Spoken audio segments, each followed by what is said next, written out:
लोकनिर्णय महाराष्ट्राचा.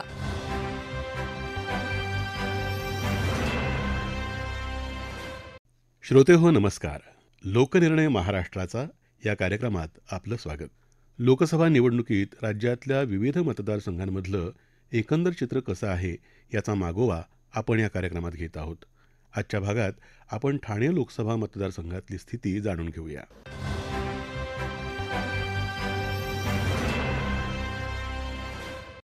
मतदारसंघ फेररचनेत 2008मध्ये पूर्वीच्या ठाणे लोकसभा मतदारसंघाचं विभाजन होऊन ठाणे आणि कल्याण हे दोन मतदारसंघ तयार झाले. त्यावेळी ठाणे लोकसभा मतदारसंघात मीरा भाईंदर, कोपरी पाचपाखाडी, ओवळा माजिवडा, ठाणे, ऐरोली आणि बेलापूर या 6 विधानसभा मतदारसंघांचा समावेश करण्यात आला. बहुतांश शहरी भाग असलेला असा हा मतदारसंघ आहे.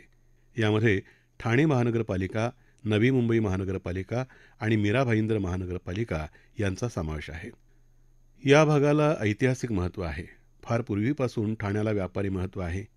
येऊर आणि पारसिक डोंगर रंगांनी वेढलेल्या या भागावर पूर्वी पोर्तुगीज, मराठे आणि ब्रिटिशांनी राज्य केलं होतं. ठाण्यात त्याचे ऐतिहासिक दाखलेही बघायला मिळतात. सांस्कृतिक वारसा लाभलेल्या या भागात प्राचीन मंदिरं, चर्च, ऐतिहासिक वास्तू आहेत. पोर्तुगीजांनी बांधलेला घोडबंदरचा किल्ला महत्त्वाचा मानला जातो.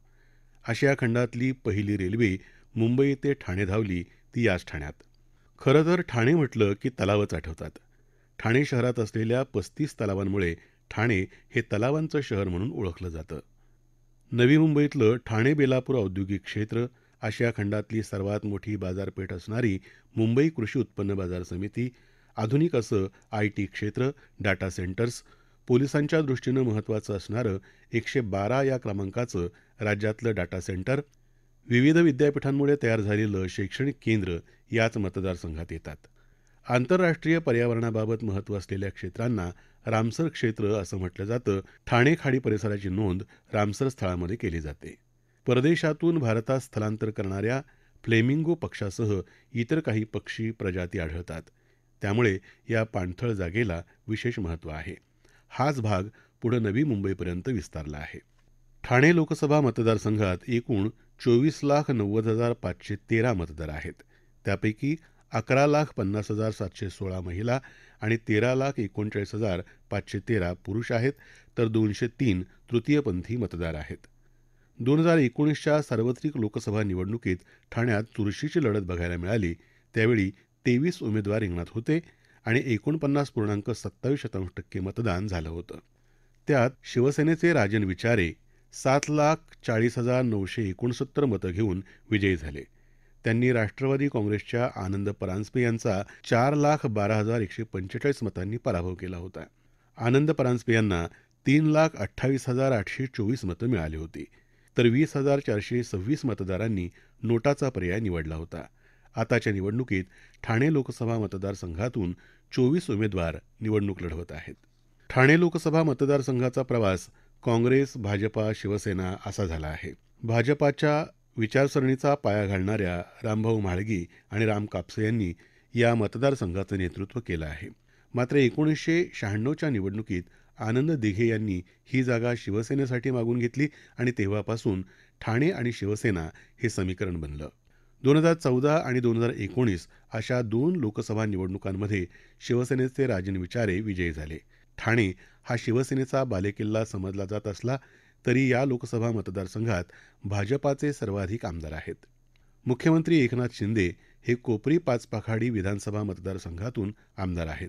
उद्धव ठाकरे यांच्याशी फारकत घेऊन शिवसेना ताब्यात घेतल्यानंतर एकनाथ शिंदे यांच्या पक्षाची ही पहिलीच निवडणूक आहे. ही जागा कुणाच्या वाट्याला येणार यावरून राज्यात सर्वात जास्त खलबतं झाली होती. अखेर ही जागा शिवसेनेला देण्यात आली. शिवसेनेचे नरेश म्हस्के धनुष्यबाण चिन्हावर निवडणूक लढवत आहेत, तर शिवसेना उद्धव बाळासाहेब ठाकरे पक्षाचे राजन विचारे तिसऱ्यांदा मशाल या चिन्हावर निवडणूक लढवत आहेत. 2019च्या निवडणुकीत एकसंध असलेल्या शिवसेनेमुळे राजन विचारे यांचा विजय सोपा झाला होता. आता त्यांना महाविकास आघाडीच्या मदतीनं ही निवडणूक लढवायची आहे. सध्या ठाणे हे राज्याच्या राजकीय घडामोडींचं केंद्र झालं आहे. त्यामुळे इथल्या लढतीकडे राज्याचं लक्ष लागून राहिलं आहे. या मतदारसंघातली निवडणूक ही भावनिक आणि प्रतिष्ठेची बनली आहे. महायुतीचे उमेदवार नरेश म्हस्के यांनी सांगितलं. ठाणे लोकसभा मतदारसंघ हा भौगोलिक क्षेत्र फार मोठा आहे. म्हणजे एका बाजूला रायगड जिल्हा, एका बाजूला पालघर जिल्हा आणि एका बाजूला मुंबई असा हा व्याप्त असा भौगोलिक क्षेत्र आहे. आमचं ठाणे जे आहे ते ठाण्यामध्ये लोक राहण्याकरता त्याचा प्रेफरन्स जास्त देतात. मुंबईमध्ये काम करण्यात इतर ठिकाणी, परंतु राहायला प्राधान्य ते ठाणे लोकसभा मतदारसंघाला दिलं. अगदी नवी मुंबई असेल, त्याचबरोबर मीरा भाईंदर असेल आणि प्रॉपर ठाणा कॉर्पोरेशनचा जो एरिया आणि त्या एरियाला समजा मेट्रोचं जागा असेल, रेल्वे स्टेशन असतील आणि हे अत्याधुनिकीकरण आणि काही नवीन रेल्वे स्टेशनचं आमचं जे ठाण्याचं एक स्वप्न आहे आणि ते प्रगतीपथावर आहे. मी स्मार्ट सिटीमध्ये स्वतः स्मार्ट सिटीचा डायरेक्टर असताना आणि माननीय मुख्यमंत्री एकनाथ शिंदे यांच्या मार्गदर्शनाखाली त्यांनी मंजूर करून घेतलेलं आहे आणि त्याच्या कामाच्या काही गोष्टींमध्ये थोड्याशा अडचण निर्माण झाल्या, परंतु आता ते काम प्रगतीपथावरती नेण्याकरता प्राधान्य त्याला देणार. त्याचबरोबर मेट्रोचं काम जे आहे तो फार संथगतीने सुरू आहे, त्याला प्राधान्य देणार. त्यामध्ये जी काही वाघोली स्टेट भागातील MIDC जो काही विषय आहे तो काही जाचक नियम आणि अटींमधून थोडंफार त्याचं जे प्राधान्य जे मिळालं पाहिजे, तर जास्तीत जास्त रोजगार यायला पाहिजे, त्या दृष्टीने आम्ही प्रयत्न करणार. त्याचबरोबर जलवाहतूक ही फार आमचा जो ठाणे लोकसभा मतदारसंघ आहे चारी बाजूला खाडी आहे, समुद्र आहे, जलवाहतुकीला प्राधान्य त्या ठिकाणी देणार. आणि सर्वात म्हणजे जो नरेंद्र मोदींजींनी जो विकासाचा जो मंत्र दिलेला आहे आणि भारत सुजलाम सुफलाम बनवण्याच्या दृष्टीने त्यांनी पाऊल उचललेलं आहे आणि एक विश्वगुरू होण्यासाठी भारत जो ते प्रयत्न करतायत त्याला खऱ्या अर्थाने या मतदारसंघातून साथ देण्याकरता ही निवडणूक लढवीत आहे. ठाणे हा ओबीसी समाजाचं प्राबल्य असणारा जिल्हा आहे. त्यातच ठाणे आणि नवी मुंबईसारख्या भागात आगरी कोळी समाजाची संख्या मोठी आहे. या समाजाचं नेतृत्व करणारे ओबीसी बहुजन पार्टीचे उमेदवार मल्लिकार्जुन पुजारी यांनी सांगितलं. ठाणे लोकसभेमध्ये ओबीसी समाज हा मोठ्या प्रमाणात असून मला ओबीसी समाजासाठी काम करायचं आहे, म्हणून मी ठाणे लोकसभा लढवत असून ओबीसी समाजाच्या आरक्षणाला धक्का न लागू देता आपण ठाणे लोकसभेचा विकास करायचा आहे आणि ओबीसी समाजाचा आरक्षण वाचवण्यासाठी मला लढा द्यायचा आहे, म्हणून मी ठाणे लोकसभा लढवतोय. आणि ठाणे लोकसभेमध्ये सुशिक्षित बेरोजगारांना रोजगार मिळवून देणे व ठाणे लोकसभेमधील प्रकल्पग्रस्त भूमिपुत्रांना त्यांचे जे विषय प्रलंबित आहे ते विषय मार्गी लावून त्यांना न्याय मिळवून देणं हा माझा मूळ उद्दिष्ट असणार आहे. या मतदारसंघातल्या समस्यांविषयी आमच्या वार्ताहर स्वप्ना हरळकर यांनी सांगितलं. ठाणे, नवी मुंबई, मीरा भाईंदर अशा 3 महानगरपालिकांचा समावेश असलेला हा ठाणे मतदारसंघ आहे. या मतदारसंघामध्ये केंद्र सरकार आणि राज्य सरकारच्या माध्यमातून अनेक विकास प्रकल्प सुरू करण्यात आले आहेत. अनेक प्रकल्पांची कामं प्रगतीपथावर आहेत. या मतदारसंघामध्ये धोकादायक इमारतींचा प्रश्न कायम आहे. सिडकोने बांधलेल्या आणि 30 वर्षांपेक्षा जास्त असणाऱ्या इमारती आता नवी मुंबईमध्ये धोकादायक झाल्या आहेत. या इमारतींच्या पुनर्बांधणीचा प्रश्नही कायम आहे. स्वतःच्या मालकीचे धरण असणाऱ्या नवी मुंबई महापालिका क्षेत्रातही पाण्याची समस्या नव्याने तयार होत आहे. ठाण्यामध्ये घोडबंदर रोड इथं होणारी वाहतूक कोंडी, मीरा भाईंदरमध्ये मुंबई, ठाणे, अहमदाबादला जोडणाऱ्या पश्चिम द्रुतगती महामार्गावर होणारी वाहतूक कोंडी, नियोजित शहर म्हणून ओळखलं जाणारं आणि वेगाने विस्तारणारं नवी मुंबई या शहरातही वाहतूक कोंडी आणि पार्किंगची समस्या दिवसेंदिवस वाढत आहे. वाहतूक कोंडी टाळण्यासाठी या मतदारसंघामध्ये जलमार्ग वाहतूक सुरू करण्याचा प्रयत्न केला गेला आहे, मात्र त्याला अपेक्षित प्रतिसाद मिळताना दिसत नाही. मतदारांच्या अपेक्षा प्रातिनिधिक स्वरूपात जाणून घेऊया सुधीर दाणी यांच्याकडून.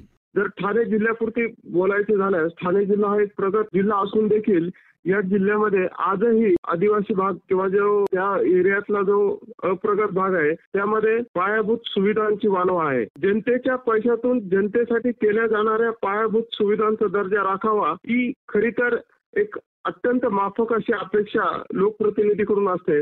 मतदारसंघातील रस्ते, इमारती यांच्या दर्जावर नियंत्रण ठेवण्याचे अभिप्रेत असताना, कारण ज्याप्रमाणे एखादा शिल्पकार आपल्यातील कौशल्याच्या आधारे मूर्ती साकार करतो, तसंच आपल्या मतदारसंघाचं दर्जेदार गुणवत्तापूर्ण बांधणी करण्यासाठी त्यांना त्या समस्या जाणवत नसल्यामुळे त्या समस्या सोडवण्याचा दृष्टिकोनच त्यांच्यामध्ये निर्माण होताना दिसत नाही. आणि जनतेच्या दृष्टिकोनातून पाहिलं तर असे म्हणता येईल की लोकप्रतिनिधी आणि सामान्य नागरिक यांच्यामध्ये फार मोठी दरी निर्माण झाल्यामुळे लोकप्रतिनिधींना सामान्य माणसांच्या ज्या मूलभूत समस्या आहेत, दैनंदिन जे प्रश्न आहेत, त्याची जाणच राहिलेली नाहीये. ठाणे लोकसभा मतदारसंघाविषयी ज्येष्ठ पत्रकार नारायण जाधव यांनी सांगितलं.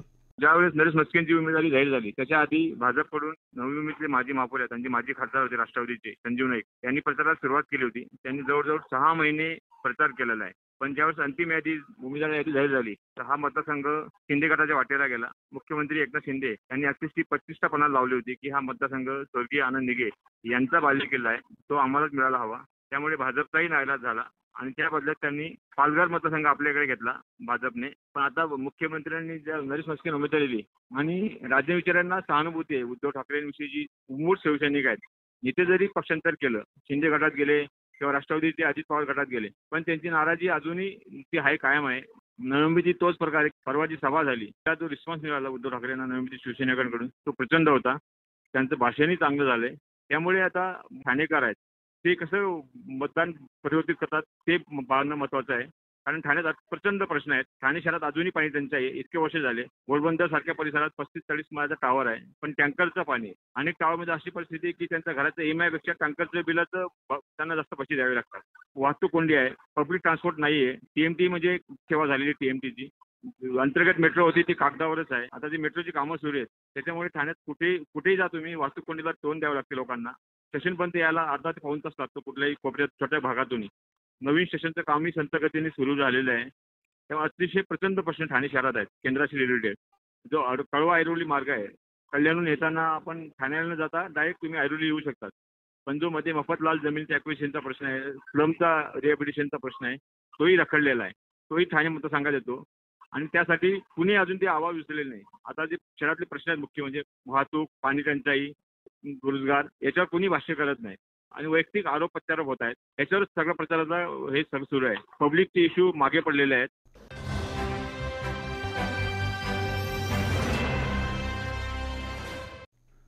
याबरोबरच लोकनिर्णय महाराष्ट्राचा या कार्यक्रमाचा आजचा भाग संपला. हा कार्यक्रम आकाशवाणी मुंबईच्या प्रादेशिक वृत्त विभागानं सादर केला.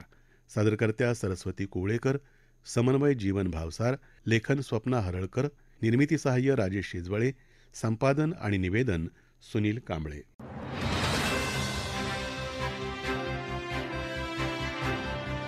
लोकनिर्णय महाराष्ट्राचा